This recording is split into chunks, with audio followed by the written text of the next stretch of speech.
What's going on, everybody? This is Black Men Sundays. I'm your host, Corie Murray. This is a show about generational wealth, about finance, about wealth in general. It's a Black Man Sunday. Time to put all childish things away. I refuse to be the man I was yesterday. Gotta put my best foot forward and elevate.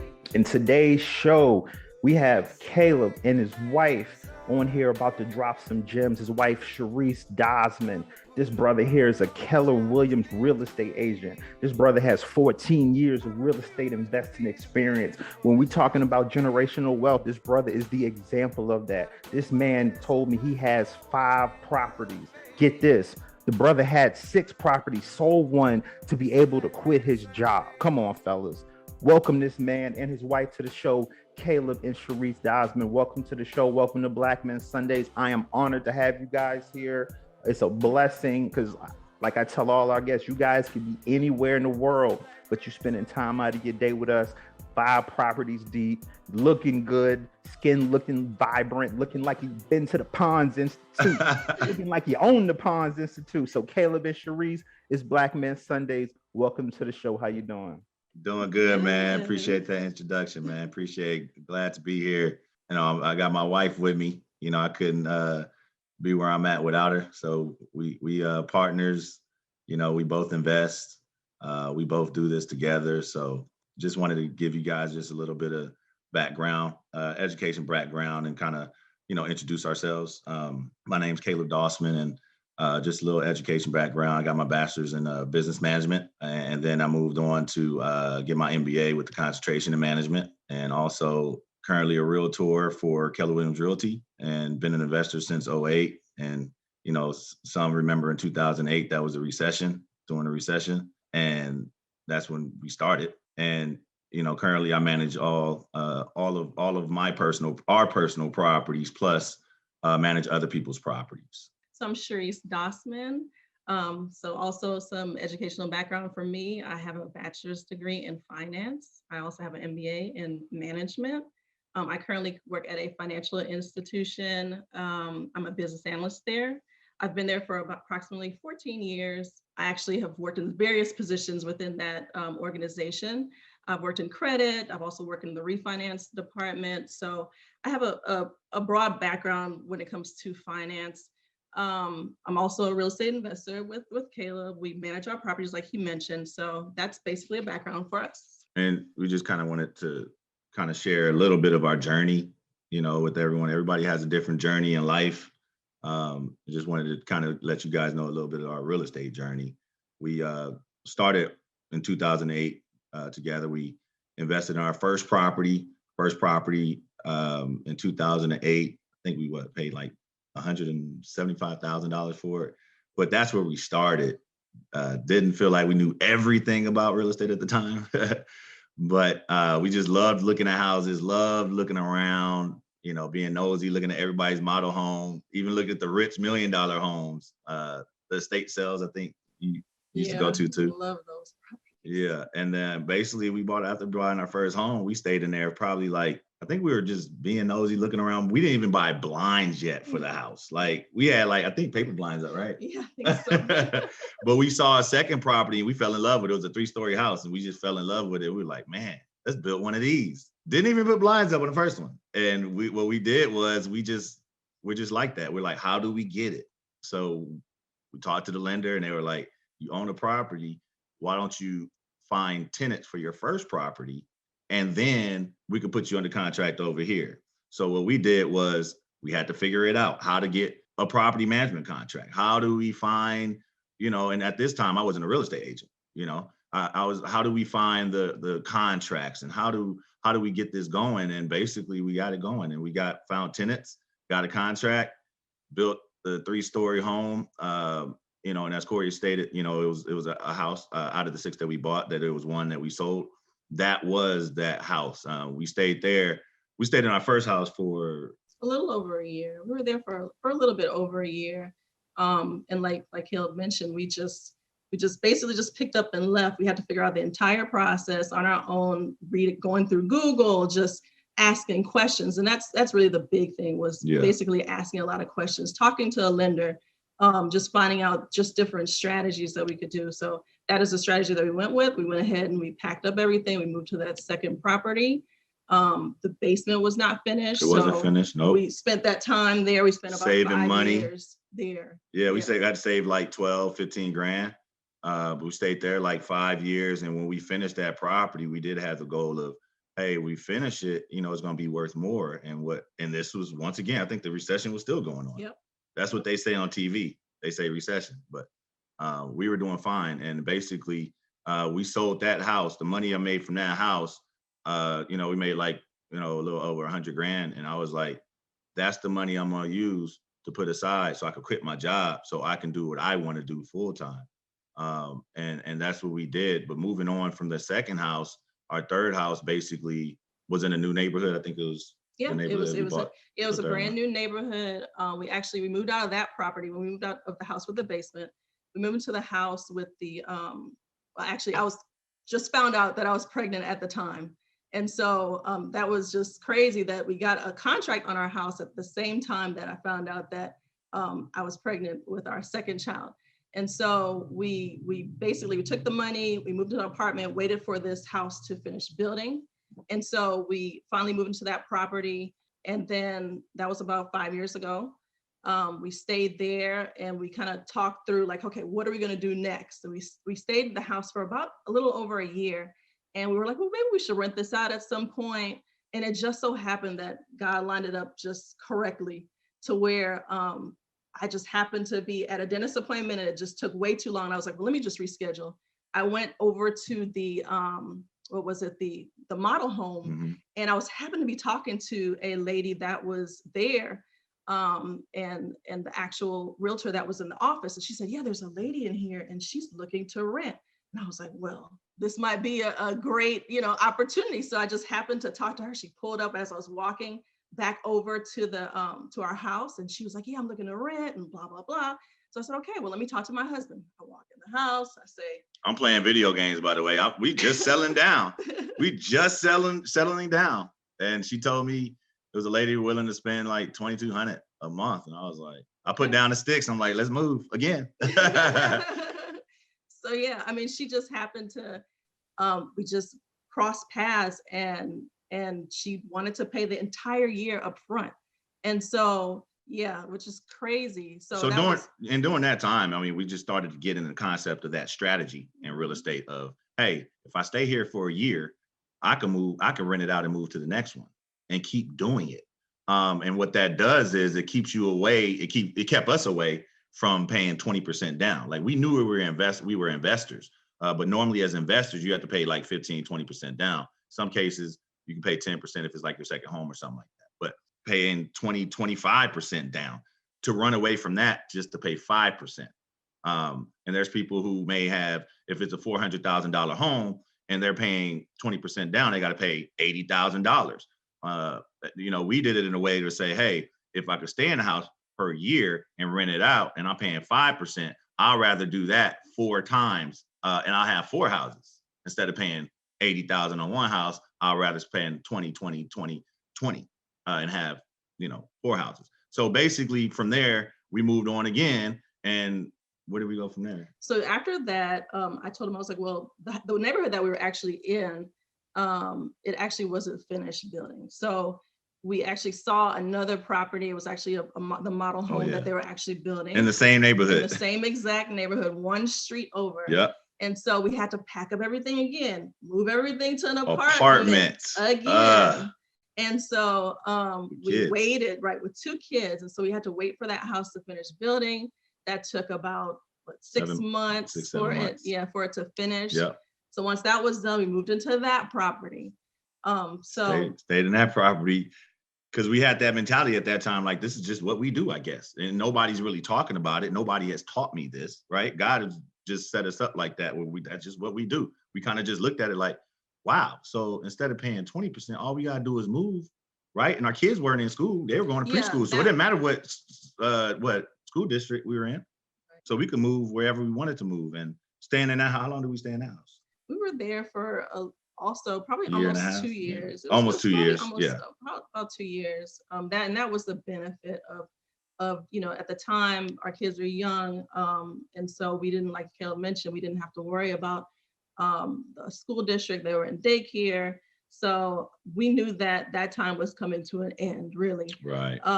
And so at that point, we said, okay, where do we want to move Actually, next? yeah, for the kids in school and things of that nature. What school do we want to be zoned for? And so we ended up moving to Gallatin, which was a different move for us because it was a little bit further out from the area that we typically stay in. And so, but it was a good deal. It was a sacrifice. Yeah, it was a sacrifice. It was a brand new neighbor. Well, it was semi-new neighborhood. They were still building new construction once again.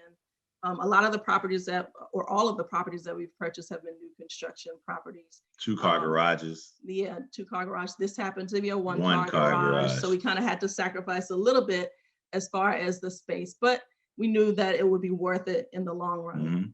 Mhm. So we ended up moving there because of that property had 3 bedrooms or has 3 bedrooms and 2 flex rooms. And so we knew that that would be very marketable for people to want to actually live in that type of property because then you have those flex spaces. And that just so happened to be around the time when COVID hit. Oh, yeah. So we were actually living there when we found out we had to be indoors. It was tough. And it was crazy. So we ended up staying there we knew we didn't want to stay there for more than a year. For sure. So we stayed there for a year, and that's the actual rule. You have to stay in the property for at least minimum time. Minimum time. And so so we stayed there, and during that time we just happened to just keep looking around and trying to look for other properties, and we found the house that we're in now.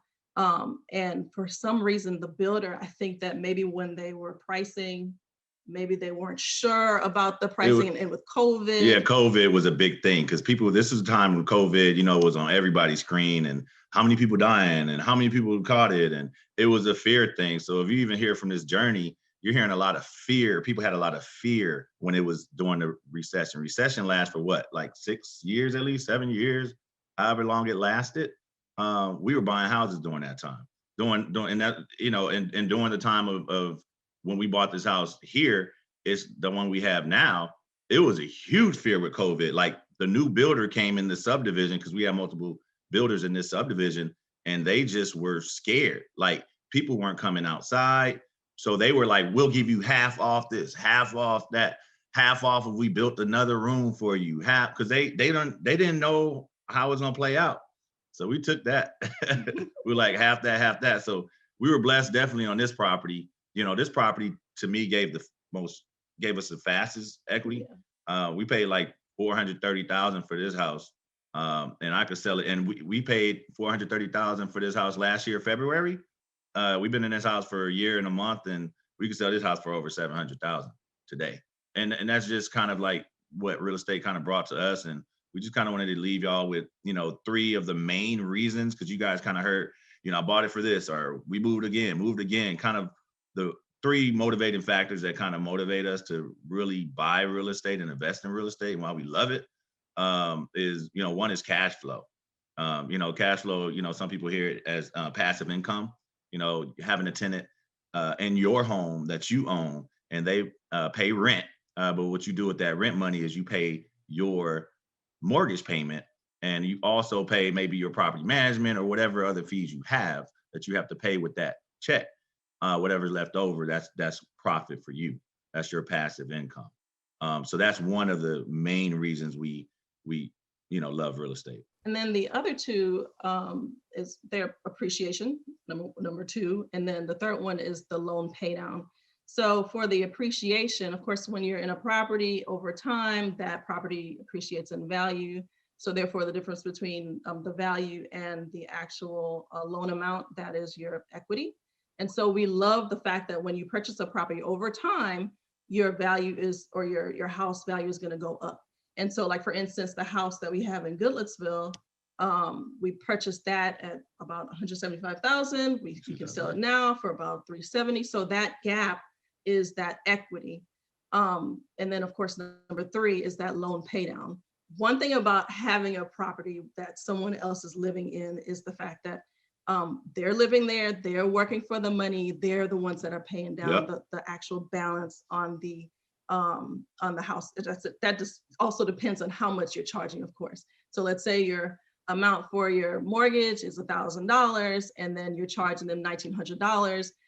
You're paying that $1,000 on your mortgage payment and that loan balance is being paid down. So you're basically getting a benefit on both ends. You're getting that appreciation, which is the value, the market value of the house going up, and you're also getting that person paying down that value as well. So you're basically winning on both ends. So so that is the best part to me about, those are the three of the best parts about investing in real estate. That's cash flow, appreciation, and of course the loan pay down piece of that. Nice. Great information, great intro. And listen, fellas, you must go to www.blackmensundays.com, scroll to the bottom, subscribe. If you have questions, even if you're not available to be on the recording, if you have questions, your questions are guaranteed to be answered. So we're going to go to one of the subscribers' questions for you guys. What's your advice to potential first-time home buyers who are scared to invest in real estate? First of all, I'll try to figure out what that fear is. But even without knowing that specific fear, you have options. So let's say your fear is, man, what if I lose my job? What if I buy it and invest and I lose my job? Well, you can sell it. What if your fear is, what if I want to try the thing like you tried and I rent it out to a tenant, or I can't find a tenant?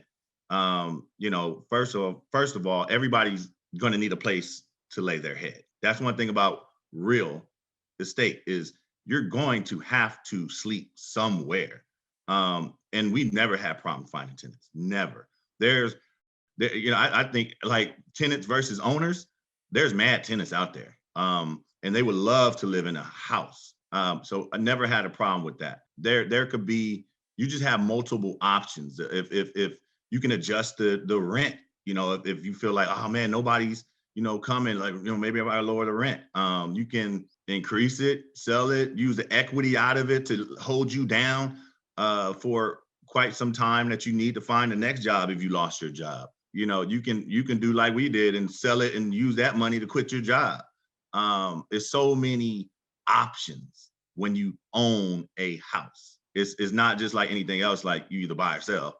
Like, nah, you can put family in it. We even use one of our houses, like we stated our journey, we even used one of our houses. We moved back into one instead of going to an apartment because it was a time to where one of our rental properties was coming up. And we were like, man, we're supposed to relist it so we could get another tenant. We were like, nah, instead of living in an apartment like we did, let's move back to one of our houses.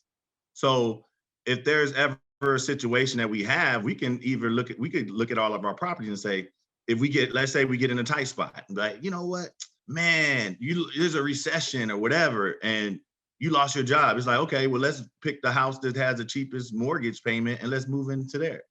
So it's just so many options, and that's one of the reasons we love it as well. Great information, because and I'm gonna ask this one more question. I'm gonna open it up to the fellas, let them slide in, because just to let you guys know, this Black Man Sunday. So on the live, you have a lawyer on here that owns his own law firm.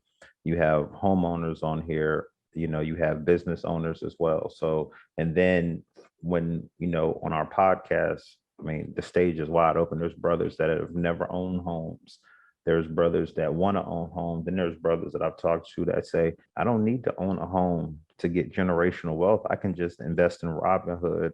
I can just invest in stocks. What advice would you have to that comment? I would say to each his own. I could just tell my story, if you believe that you can gain generational wealth through stocks alone, have at it. For me, it's all about ownership. That's just the main. So if you feel like you own stock and you've seen and you do your research and you've seen it happen and you got a coach or you're educated on it and you see the pattern like we've seen to get our second and third and fourth and fifth house and be confident about it, have at it.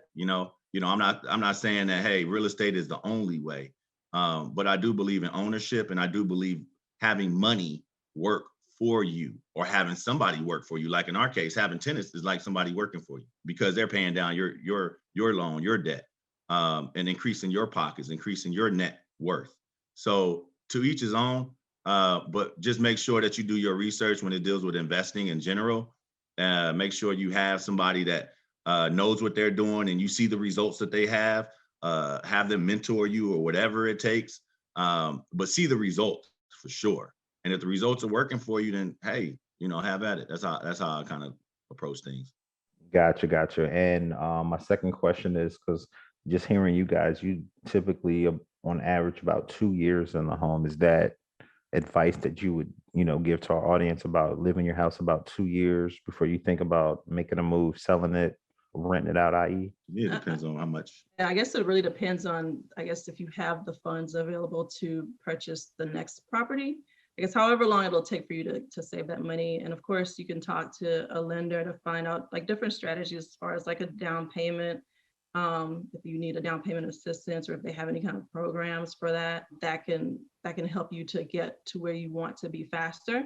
But as long as you stay there for that amount of time that they're requiring you to stay in the property, I mean, that's the number one thing to look at is your actual time limit that you or the amount of time you have to spend in the property for the first house before moving to the next one. But for us, we've stayed around a year and a half. We were at that property for 5 years, but on average, it was about a year and a half. And we were able to do that. So everybody's in a different situation. So we would be on to our 10th house probably if we didn't have kids. If we were able to if you're single and you're doing this, you can move anywhere. Get up, move, year. Get up, move, year. If you're married, no kids, get up, move, year. If you got kids and you don't care about them switching schools every 2 years or whatever, do it, but it depends on that person's situation. Also dealing with money. It depends what your end goal is as well. If your end goal is to, hey, I want 5 houses and I want those 5 houses to be, passive income for that and be set for life. If your goal is to, hey, keep rolling the dice, then if you got 20%, why not split up 5, 5, 5, 5 and have 4 houses instead of putting the whole 20% in one, just leveraging, in different situations. But I guess everybody has a different strategy. It's all about the strategy. With real estate, I feel like there's a lot of different strategies that you can use. And this is just one. And so everybody will be able to, once you do your research, you'll be able to kind of come up with your own. So for the brothers and sisters out there who've always rented, that are renting, they're comfortable renting, they don't feel like they have enough money to own a home. Are there any programs that you can offer or just, put out that the brothers can research just to, you know what I mean? I'd say reach out to your local lender, wherever you're at. I know for this Tennessee market that I'm in, they have things like, THDA loans and things of that nature, which I try to help people with that, which I get with lenders instead of professionals at it. And I have them speak on like my social media pages by asking them what programs are offered. And, some of them have it to where they pay your down payment. They have other programs, to where, they have governmental assistant type programs. So I would say get with your local lender. The reason I say local lender is because, they have internet, all type of lenders everywhere, but the one that's local to you will know about the specific governmental programs that they have for that specific area. There's different ones for depending on which area it's in. So that's what I would say on that one. Okay, great information. And also for the brothers out there that are renters, never owned a property, because for me, I mean, I'm a brother where I've only lived in my house 3 years. No one really in my family owned. They're from New York, so they've always rented. Wow. So yeah, man. So you learn a lot when a family member passes away. Been in that apartment since 1970. They passed away in 2021, and there's nothing to get out of that. You know what I mean? So it does hit you a little different. I'm cool with putting my business out there because I know I'm not the only one going through this. It's a generational issue. Like, in the past shows, we talk about generational wealth, but we also have to mention generational poverty, and we have to escape from that. You know what I mean? So that leads to my final question before we open the stage up to the brothers is, for the brothers out there that, okay, I have a little money. I wear Celine. I can buy Balenciaga. I have a car. I have an apartment. I have some funds, but I'm not spending the money correctly. So what type of credit score should I bring to the table before I say, okay, let me get a realtor? What type of credit score, what minimum should I have? And how much money down, how much cash down should I have available? I would say, you know, each lender is different. So, you know, once again, talk to a professional lender. You know, from, you know, what I've seen is, you know, having, you know, partners as lenders saying, they say that a 580 at the lowest. I think that's like a FHA loan. So I think that's like the minimum. And as far as dealing with, you know, the money thing and renting situation, you know, I think platforms, you know, that you have, Corie, going on here, I believe the brothers that are on here and they get to pay attention and listen to the success that someone else had dealing with ownership, then they could either further educate themselves. And then whatever they do after they educate themselves or after hearing your podcast, it's up to them. Everybody's going to make a different decisions. You know, like the Bible say, for my people perish for the lack of knowledge. So you can get what you can get from this podcast, from books and everything else of that nature, but it's up to you to make that decision. Now, if you hear everything that you hear on the podcast and the previous podcast, I think it was episode 5, where it talks about, you know, real estate and things of that nature. I got greatly blessed from the brother that was on air. You hear that information, you could do what you want to do with it. And you might say, hey, it's easier to rent. That, hey, if you good with living like that, you know, to each his own. But this is a great platform for that. So, you know, just get educated. And if it's your decision to rent for life, have your money work for you somehow. Gotcha. And the show he's talking about, episode 5, that was Brother Tony Bland. He went into mad gems on that. But right now, let's open the floor to the brothers. Go ahead, guys. I know you got questions. Is there like an emergency fund strategy that you could talk about to help reduce the risk in case multiple renters don't pay the rent simultaneously? You know, typically lenders, they'll require you to have some type of a reserve before you even purchase the next property. So it depends on the lender. Some people may need like 5 months, 4 months, 6 months. So that's a good question to ask the lender. How much do you require in your reserve? Because they do want to see that. They want to make sure that, like you said, if everybody decides not to pay, where are you going to get the money from? So that is something that is a requirement. And I think they count. Then they also can count your 401k if they see, you know, they can count that as part of that percentage, whatever the percentage they give you or require for that reserve.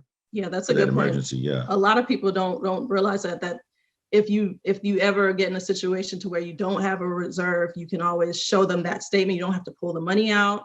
They just need to see it that is there. So when you get considered for amount to purchase a property, say you already got 3 properties, when they're determining how much they're going to lend you, do they consider the rental amount as far as addition to your debt to income ratio and all that stuff? Yeah, so they take, like, let's say you have like a rental property that's like $2,000 a month.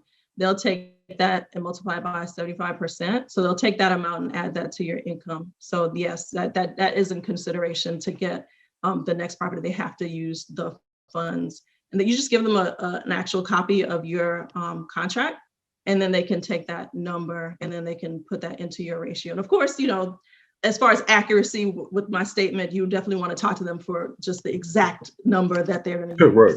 Okay. Appreciate the info. And keep up the great work. Thanks for spreading the knowledge. Really helps a lot. Thanks, man. Is there any type of special insurance that that the lenders have you to carry once they know that you're going to rent the property out, outside of, you know, the regular homeowners insurance that you must carry on the home? Is there any special type of insurance you have to put on the house? Yeah, so they do require you to, once you change it from your primary residence to a rental property, you do have to get change your type of insurance coverage to let them know that you do have tenants in that property. So that amount would change as far as the amount for your property. So you'll basically get a brand new policy when you have a tenant in the property. And it's important to tell your insurance company that is actually a rental property, because if anything happens to that property and it's a rental property and you didn't let them know that it's a rental property and they didn't change over the policy, you know, insurance companies always trying to get away with stuff. So just make sure that matches up, because if it don't match up, one of the dudes told me at Liberty Mutual, he was like, oh, you weren't covered. So it has to match what it actually is for. If it's your primary residence, let them know. Boom. Once you switch it over to tenant or a rental property, let them know. Make sure they change the policy so that house will be considered a rental property. Yeah, make sure there's no gaps in there. That Yeah, was no another one. gaps. We hadn't had to actually go in and actually put in a claim during a gap, but yeah, just making sure that you follow up with them, make sure Yeah. that they've actually changed it over, because sometimes they'll turn it off and then They forget they to forget follow to up turn it or back change on. it. You Yeah. change it over to the actual renter type of insurance. So yeah, just make sure you follow up with them. Did you guys utilize the equity in your home to pay for other homes? Or did you use your liquidity on hand or your cash on hand? How did you finance the 5% that that's mandatory for you to pay? Sometimes I think this is the first time I think we're actually going to start using our equity to purchase other homes and things of that nature. But, saving and, tap into your 401k if needed. And, during the time that, we were in for a year or two, the property, saving, just knowing that, hey, we're going to keep this thing going. You got to tap into your 401k again, do it, move on.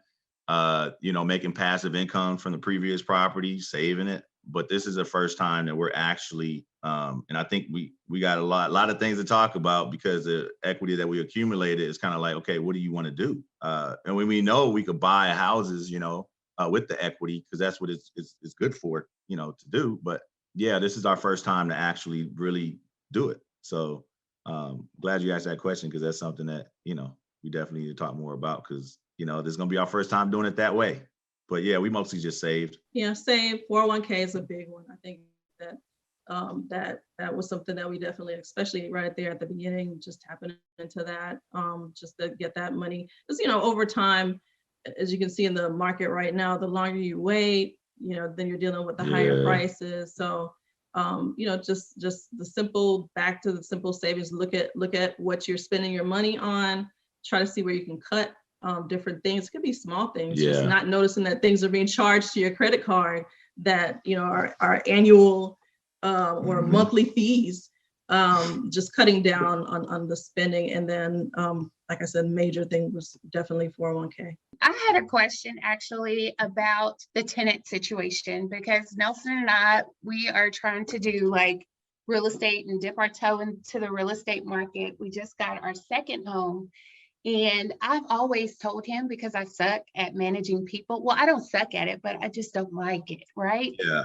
So I think having, in my mind, it's like, okay, now if we have tenants, then we have to make sure they pay on time and they don't tear up our house. So, so I guess my question is, have you ever had like a really bad tenant that like tore up the house? Now you got to put all this stuff into it, or they didn't pay, or they were just shady? It was in our rookie years. It was our first property. You know how we had to hurry up and find somebody so you get that second house?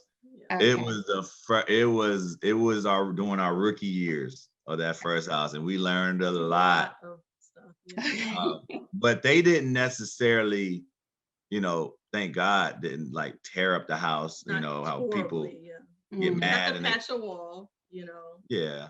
But it wasn't like where they, put steaming inside the toilets and all that. Like it wasn't no horror story, but yeah. the horror story came from just being bad tenants, meaning like them not paying or They just coming left. to that point. Yeah, Or we had just random that, stuff, man. We had someone that just left, up and left. We didn't know. We've had someone, that same property, they just didn't pay. They couldn't pay. And they had kids and everything. We had to get them out of there. So we learned a lot, definitely from that. And just by learning those things, we were able to kind of put more parameters around. Yes. When we're first trying to find the tenants and kind of screen them. Yeah. Right at the beginning, the screening process became a very, very serious vital thing. part of trying to find someone, because once you screen them and you know what you're looking for, I feel like that makes the entire process so easy, so much easier, because now you're dealing with somebody that you have screened and you know that they're dependable. And then usually at that point, you don't have an issue after that. And I mean, and also like we do it ourselves because we both been in credit, but you can get if you got a friend lender, make friend, have a friend and, make friends with lenders because they could do it for you. Like they can do the credit part for you. Like, would you, would this be a guy that, or, family that would, be good or whatever to enter into the home, blah, blah, blah. And they could do it for you.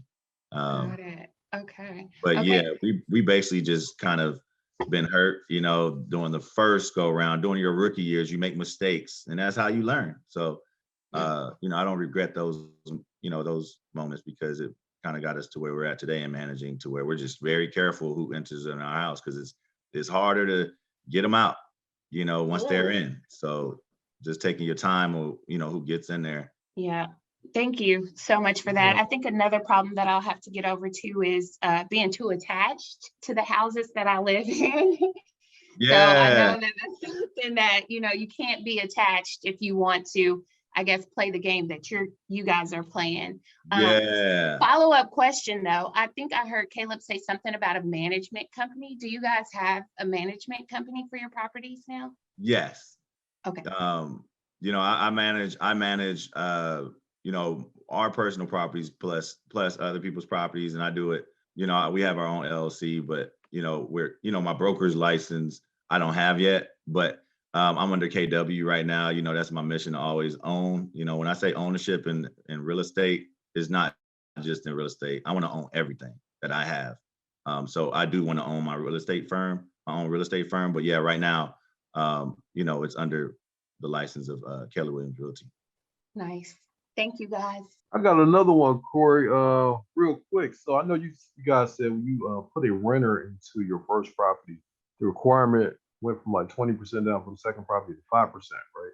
So how does that work? So people will know kind of what to do if they're in that situation. So It was yeah, 3.5 the first one. Yeah, I think the first one we did was as an FHA loan, and that was 3.5%. And then from there forward, we did conventional loans, and that's about 5%. Yeah, I mean, you could do 3.5, and then some people could refinance into a conventional loan, and then the second house you really could probably do a 3.5 again if you want, to stay low. But starting off first time home buyer 3.5%, and then everything there on forward, if you stay in there at least a year, you can go a conventional loan of 5% down payment. Okay, thanks, man.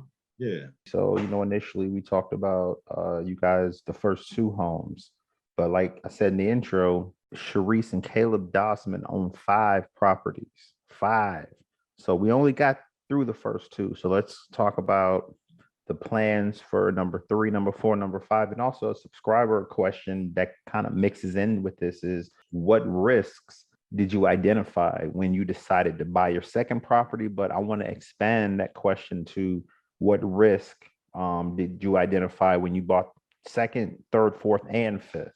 So of course, the more properties you purchase, of course, the risk is definitely that, like Juanita mentioned, you run the risk of people possibly making a mess in your property, destroying, some of your property. So to me, that is the risk. I mean, of course, when you purchase in more homes, you're opening up yourself to more of those opportunities to happen.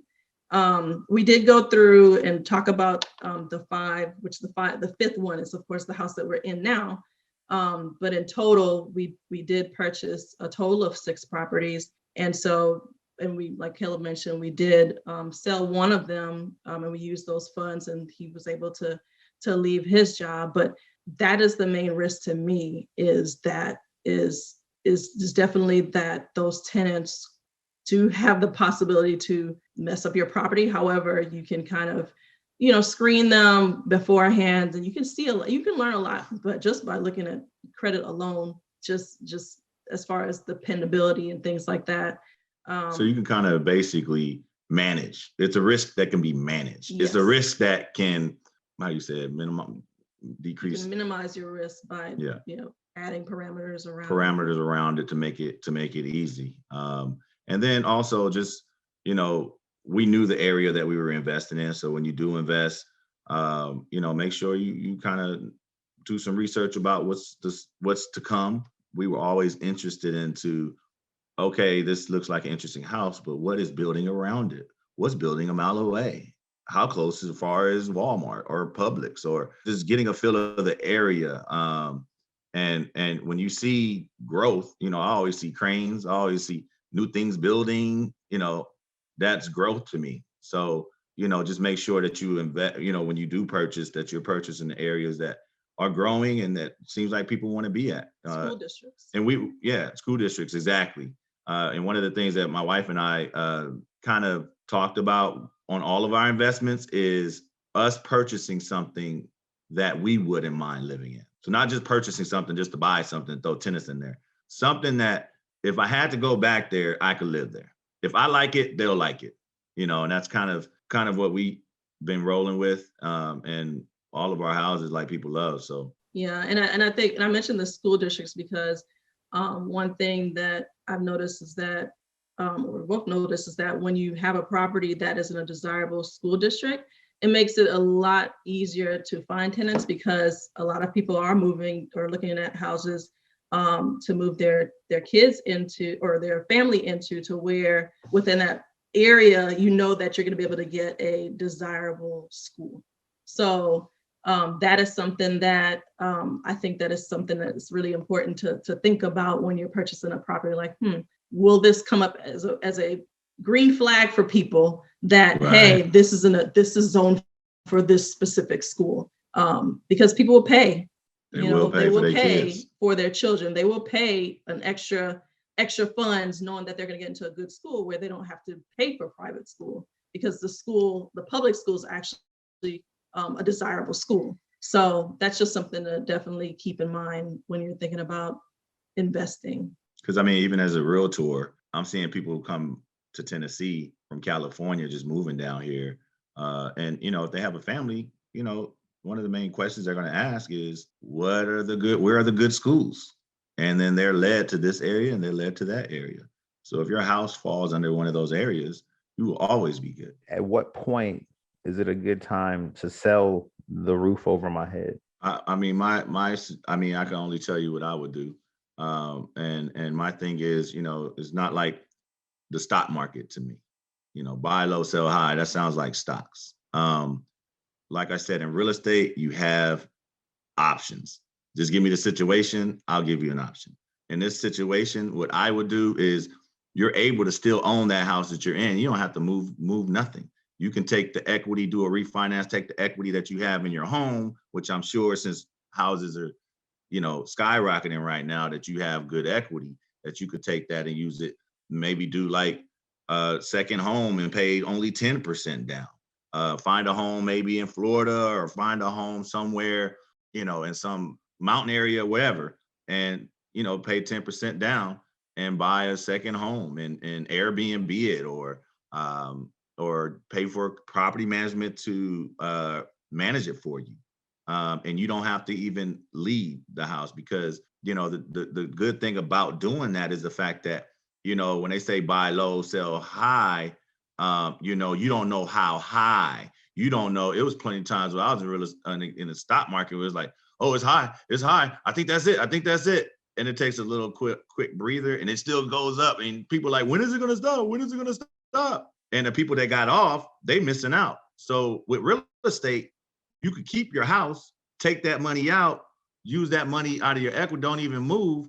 And then you could still, what was one of the three, have your house appreciate at the same time. And that 10% that you put in another house, that probably is appreciating as well. And you could just stick in the crib that you got, and, you know, and don't have to move if you don't want to. If you do want to move, then you could just move and pay 5%. So it depends on, you know, your finances, the equity that you have, kind of what you want to do.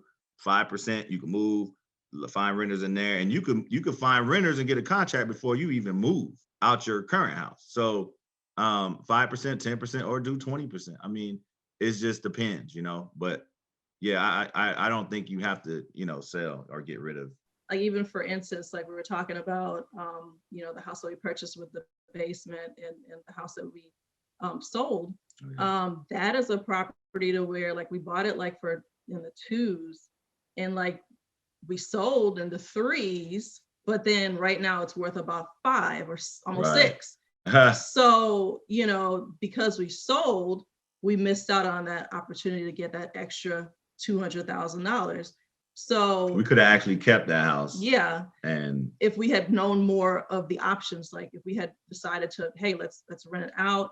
And we did talk about that, but at the time we said, well, we didn't really want to turn it into a rental because we just felt like the house was, we just were ready to just sell because we felt like we didn't want to manage a house that size. But when we're looking back now, you know, looking in the past, we could have just kept it. We could have just turned it into a rental.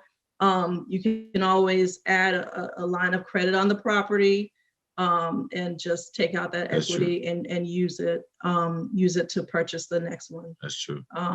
So yeah, definitely, I would definitely talk to, you know, a lender about options, just so that you'll know all of the different options that you have before selling. And then, but if that's the situation that you're in, where you feel like you should sell, if you have a plan for it, and you have a plan, go for it. Multi-family properties, have you considered putting that into your investment portfolio for real estate? Yeah, we've been talking about that lately. We are trying to, of course, you know, right now the market is crazy. But we're definitely thinking about that now, to look at some type of multi-family type of unit. In our area, we would have to basically buy land and build on it, develop the land and build multi-property units, because there's hardly none for real for sale right now. And I mean, they have like a lot of duplex options out in Nashville, but it's not that many options as far as like just buying it. And I just always looked at it. I mean, and looking at the ones that are available, I just looked at it like, hey, I might as well just build my own and utilize it that way. Or it's a kind of a shortage of developed land out here. So they got land, but it's not developed land. So that's kind of something that we've been thinking about, and I've been trying to, when I find time to get into it, that I want to do is develop land and actually possibly build a multi-unit or something like that. I mean, but yeah, we certainly have considered. Okay. Yeah, because that's the same problem out in Atlanta right now. There's just not that many duplexes available. So it seems like you're going to have to. We looked at Alabama, and the return on investment wasn't really popping because the rent was so low out there in some of these rural areas. But wife and I were thinking too, we might as well just try to buy some land and just do it on. So yeah, I was just wondering, because it seemed like that's a good option for a first-time buyer. So I guess anyone that might be a first-time buyer, because we get a duplex. That's a great option. Yeah, you're able to buy, and then your tenant is paying your rent in your property, so you live for free. So you can take that money and start flipping it that you're saving on rent or mortgage. So strategy. That's a strategy. That's a strategy. There's so many different, strategies. Yeah, I love that strategy. I think that's an awesome strategy. For first-time home buyers. Yeah, if you're a first-time home buyer and you could take one side and you can your whole mortgage is $1,000. And you decide that you're going to rent out the other side for $1,000, you can live on the other side for free. I mean, it's just it's a great strategy. That's the benefit, that loan pay down. That's benefit number 3 that we talked about. You know, just going into that loan pay down, and you don't even have to do anything at that point. So I got my little cousin on the line. Make sure you take a note of that. Instead of Corie just telling you, heard it from someone else's mouth. And when you get into the point where you're developing that land, man, hit me up, because I need to learn that as well. So for sure. Hey, I got to do it, man. I got to do it, because I'm like, it's not that many. Like I said, it's not that many options. So I'm like, why don't I create it and provide options and let builders come to me? Yes, sir. And keep in mind those $50,000 Tesla houses that Elon Musk is putting out. I'm trying to see how we can flip those. But look it up when you get a chance. All right. $50,000 houses. Tesla, yeah, they like Tesla boxes or something like that. The Elon Musk is, yeah, man, they high tech too. So I was telling Corie, they might have like a concept of a digital trailer park, because inside of them, 50,000 of. So check that out when you get a chance. So that mean we might be able to buy land and put a bunch of those Tesla boxes on there. Exactly. Watch out, brother. You teaching me. Like me and Sonny, we getting popping up there. All right. Well, I was going to say, are there any last comments you guys want to make? Sure. Just want to let everything we told y'all, the journey and all that stuff. We accumulated. We acquired like a little over 2.5 million you know, and you know, the value of homes and things of that nature in real estate. And we, you know, plan on continuing doing what we're doing, just in a different way. So we've done this strategy that got us to this point. Now we're working with equity to where, you know, we got to figure out what, you know, we want to do, what's next. So we got all type of ideas. Now we throwing the Tesla boxes in there, you know. Right. So we just got, you know, star next to that one. right. So we got a lot of options now. And, you know, sometimes, you know how you go in a store and you know, you want to buy everything when you ain't got that much money in your pocket, right? But then when you got the money, you go back in the store, you realize you don't really want to buy nothing, or you're taking your time, and you know, everything looks differently. And that's where we're at now. So we're just watching real estate, we're watching everything. But one thing we do know is that our money's going into real estate, you know. So but just want to let everybody know our end goal is to chill. I mean, our end goal is basically to let all these properties pay for our living. You know, our end goal is for me to be able to play video games with my son today and not work, like I was dealing with a property, you know, today. My end goal is to be able to have passive income to cover everything, all my needs, to where I could wake up when I want to wake up, you know, I could do what I want to do. So that's our end goal, is to keep doing what we're doing. And, you know, we believe that it's going to get us there. Gotcha. We just definitely don't want anybody to forget, you know, the benefits, like we talked about, you know, cash flow appreciation and loan pay down. Those are the main things that we love about real estate. We love all of the aspects of real estate. We love all types of real estate. And so we're definitely going to use what we've learned so far, and of course what we've learned today, right? And use that to our benefit in the future to gain freedom, so more time. Yeah, and whatever you do, just make money work for you. I don't care if you do stocks. I don't care. Like, do you can rent all your life, but make sure money is working for you some way besides you going into work. And that's the only way that you're working for money. Make money work out. Great information. That concludes Black Men Sundays. We have one more show before we start our season 2. So with that said, enjoy the rest of your weekend. Caleb and Sherese, thank you for your information. Very enlightening. You got me wanting to go buy a couple more properties. I've been a little scared to step into the waters, but I'm like, you know, we have a little bit to play with, so I think I might step out after hearing from you guys. So thanks for your information. Thank you for your time. You could have been anywhere in the world, but you spent it with us on Black Men Sundays. Peace. Peace. It's a Black Man Sunday.